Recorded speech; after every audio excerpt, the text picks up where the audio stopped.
Hey y'all, Irix Guy here, and this is how to change the water filter on a Samsung refrigerator. And you can expand this video's description and then click the link there to find the water filter like I'm using. It's actually an aftermarket water filter because I'm cheap and I want to save some money. So you'll want to clean out your top shelf here, see? So you can access the rear.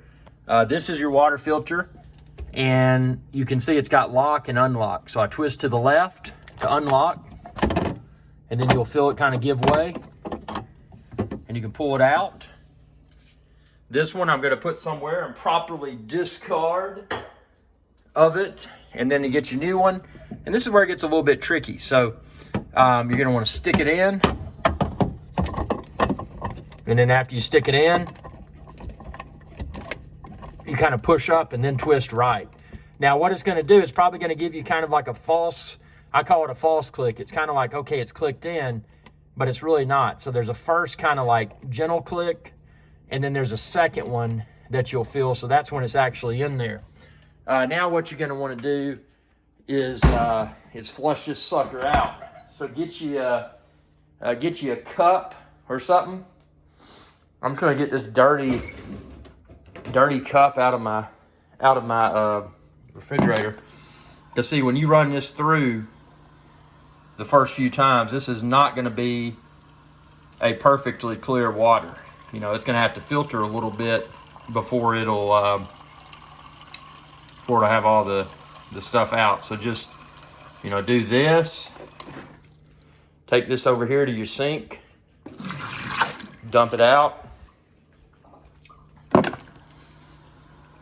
And the directions with the filter will probably tell you how many things to go through to properly flush your new filter. So refer to those directions. And again, expand this video's description and then click the link there to find where to order the filter online. Now there's another step we're gonna have to do that's easy to miss.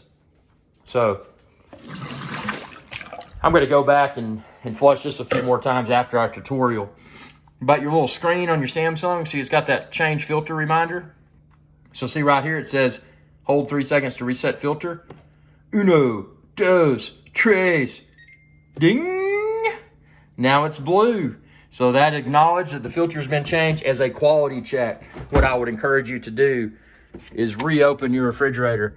Make sure there's nothing leaking. You know, get you a dry towel or something and or a paper towel and kind of rub up there and make sure there's no water coming out. Because if you didn't properly screw it in, or properly twist it in rather, it could leak. And again, remember what I said, that when you first start to twist to lock your new filter in, it may feel like it's locked in, but it's probably not. It's that second twist, or that second little pop filling, or whatever you want to call it, when you know you should be locked in. But check it again now. You know, go back and continue to flush your new filter. And then what I would do, just out of best practice, I would check again in a half hour or so, make sure there's no leak. You know, the last thing you want to do is change a filter before you're going out of the house for a while.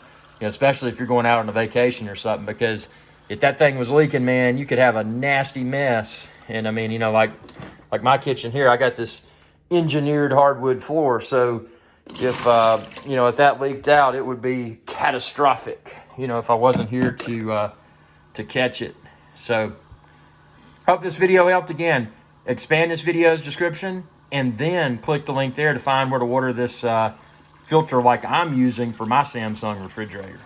Thanks for your viewership, and y'all have a good day.